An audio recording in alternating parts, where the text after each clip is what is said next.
Today I'm trying out Infinite Painter. Hi everyone, Steve Elliott here again.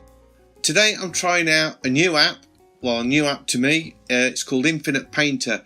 But there is a difference this time. Instead of doing this on my iPad, I am using my new phone. I've got a new phone, a Samsung Galaxy Note 8. And I bought this because I'd seen a video by a guy called Lawrence Mann, and he's got a channel called LawrenceCanDraw.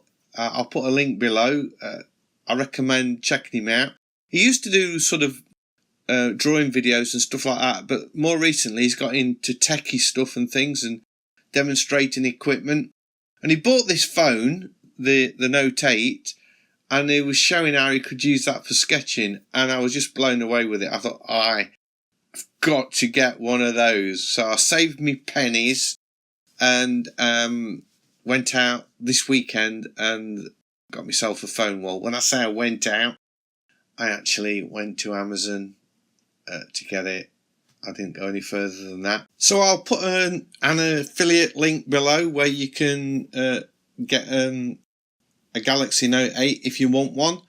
Anyway, let's get on with the drawing.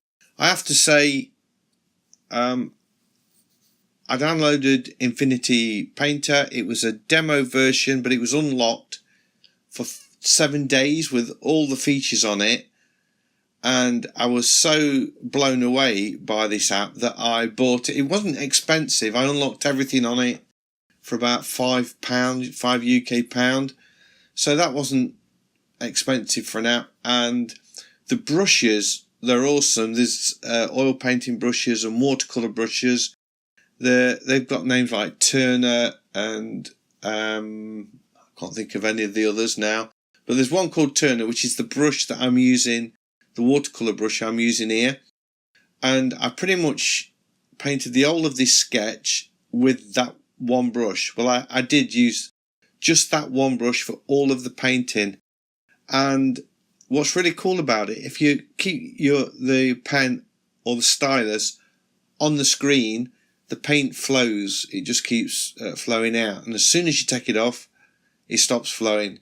So you've got quite a bit of control over the flow of the paint here. And you've got layers and you can cut and paste and resize, which I did earlier. It's all very intuitive. I just thought I need to cut something out. How do I do that? I looked at the menus at the top and I was away. So I did this sketch, and on the phone I have to say it looked alright with just the painting, and when I put it on the PC I thought, you know what, it needs a few lines just to tighten it up a little bit, and I went back into it and started to sketch just using I think it was a Pastel pencil. I have to say my sheep are well dodgy in this sketch. This is a sketch, and don't forget, sketchbooks aren't meant to be shared really. They're just for your own practice and getting source material in your sketchbook. But I do share stuff. So sometimes the stuff I share can be a bit dodgy because it is a sketchbook. And these sheep are dodgy. They're not the best sheep I've ever drawn. But I wanted to show you the video because to do this on a phone, for God's sake, just, you know, this is going to totally revolutionise my sketching. You know, everybody that's been following me knows I love paper by 53. But this might turn into my new favourite because you've got it in your pocket and you can pull it out anytime, anywhere. And away you go. You can start painting. It's a really easy to use app, nice brushes, nothing too complicated. It's not, well, I say it's not too complicated. It's got lots of tools in there, but you know, I'm not interested in how to draw a box or a circle or a triangle, any of those tools really, because I'm only ever into trying them out as a painting tool. So I kind of ignore all of those advanced tools. There's a lot more tools in here that you would get in Procreate, for example, as regards the geometric shapes you can draw with. But obviously it's not as advanced in the brush selection. Well, I say it's not. I've not really explored it a lot. I've just opened it up and started painting with it. And as I say, I was so impressed. I've been and bought this, not bought it, I've downloaded it on my iPad as well. So I might do a review comparing it from my Samsung phone to what it works like on the iPad. I've had a quick go at it, and it seems exactly the same. The only downside is I've got to buy it twice now because I'm using iPhone and the Samsung. But I had to get the Samsung for the S Pen, which is a Wacom. It's got Wacom technology in it.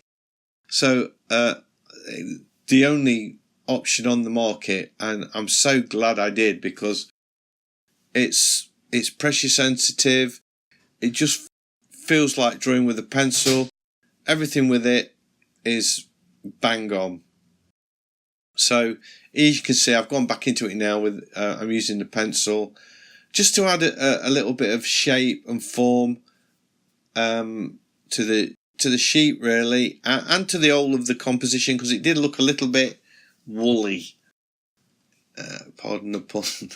It looked a little bit woolly without the pencils. So that is it. That is drawing on a phone.